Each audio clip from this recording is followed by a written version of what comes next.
So you plan to go to the gym like 5 days this week, and then life happened and you're traveling for work, right, and your kids are homesick and you get off track. So I am at my home away from home, Elevate St. Pete.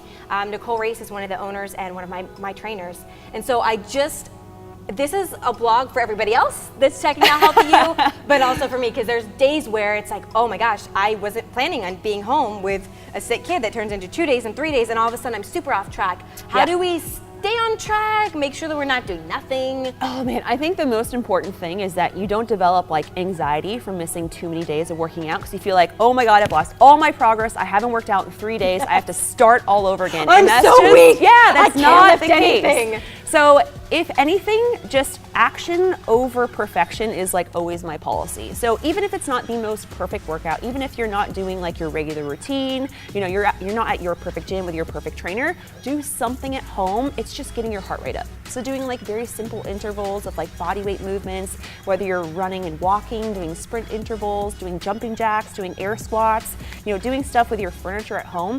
Keeping it simple, but just staying in the habit of moving and exercising just keeps that kind of like daunting thing of, I'm so off track, I don't have to start from the beginning again. Because that mental, I feel like that the mental part of it really gets to you after, what, like day 2 at home, and you're supposed to go to the gym yesterday, you're supposed to go to the gym today, and then it's like, oh my gosh, I'm home, I'm not working out, my trainers are expecting to see me, I'm not there, and it's just, I feel like it's all this mental stuff kind of gets in the way. So I could legit just stand next to the dining room table, like I'm trying to think. So I just stand up like this, right? And I pull this, and then I could do like, you can do push-ups off a dining room table, like you can do jumping jacks, you can do planks, push-ups, sit-ups, like any body weight movement. You can find, like you can hold your kids and do squats. I mean, there's a million things that you can do at home, outside.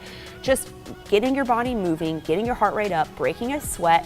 Not only, you know, physically will it keep you, you know, at a level to where you feel like, all right, I'm maintaining my fitness, but mentally, like you're burning tons of calories while you're sweating, but also like breaking a mental sweat and making sure that you're not getting too stressed out, that you're having some time for yourself, you can check out and like work that little part of your day just to yourself to where you don't have to worry about the laundry list of things you have to do later, you know, and like, oh, I need to get my perfect workout in today. Just drop what you're doing, get an 8-minute like sweat session and you'll feel 10 times better. And traveling too, except I would not recommend going like hands to carpet. That's the germaphobe in me is like, just avoid the push-ups that day, or like do inverted ones on the table. Yeah, well, I mean, I think most hotels have some sort of gym. They do. So as crappy as it can be, like you can grab a pair of dumbbells and you can go a long way with dumbbells. Some places even have kettlebells. You can do really cool treadmill workouts. Like you can look up, and I mean, YouTube obviously has everything, but YouTube and Instagram full of awesome like inspirational trainers that do travel workouts all the time.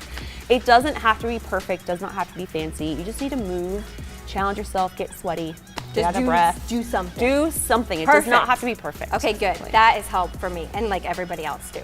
Right.